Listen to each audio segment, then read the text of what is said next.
basically, gold price isn't going to go much further from here, so therefore neither can your stock. What do you say to that from Argus?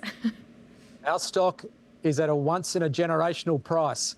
Last week was a big week for Newmont. We announced, following our big acquisition of Newcrest, a go-forward portfolio that's never been seen before in the gold industry. It's all Tier 1 operations. It's got great exposure to copper. It's got some great projects sitting in behind it.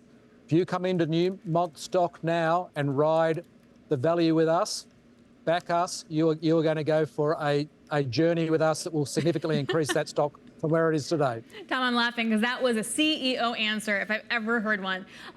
On the flip side, though, you're looking at cutting the quarterly dividend when you reported, and you had to reset your dividend policy in part because you're absorbing Newcrest, and you have to sell a lot of assets to kind of make this acquisition happen, and you have to deal with synergies and stuff.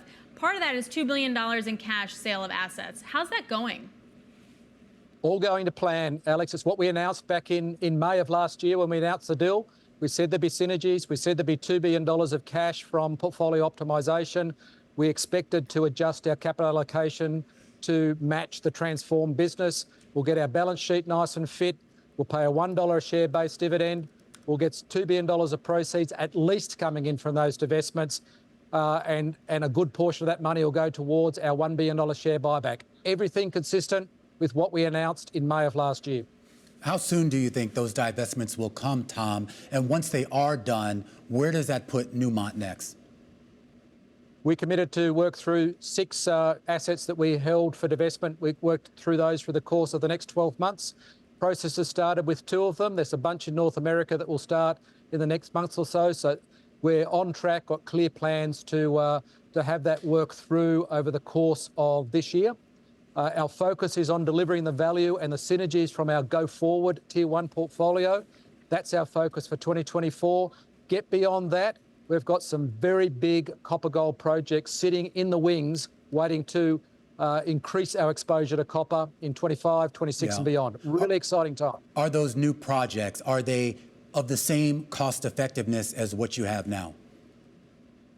We have projects that are the envy of not only the gold mining industry, the mining industry. We have 3 big copper-gold projects, one in British Columbia, one in Peru, one in Papua New Guinea.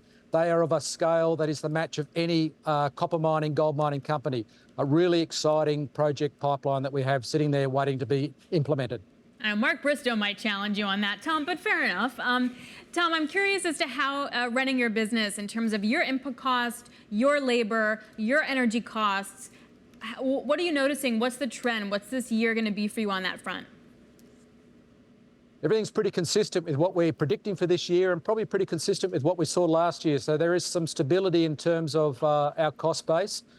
What also comes as we transform our business, we'll be about $1,300 an ounce this year is what we've guided to. But as we bring on new ounces and improve costs with our transformed portfolio over the next 2 or 3 years, we'll bring that down to $1,150 an ounce. So really strong margins out of our portfolio. So it's a combination of focus on cost, productivity improvements, but also new ounces that we're investing in to bring on board over the next 2 or 3 years. Tom, as inflation sort of rolls over, as the Fed winds up cutting rates, have you had Bitcoin ETFs, maybe Ether ETFs coming onto the market?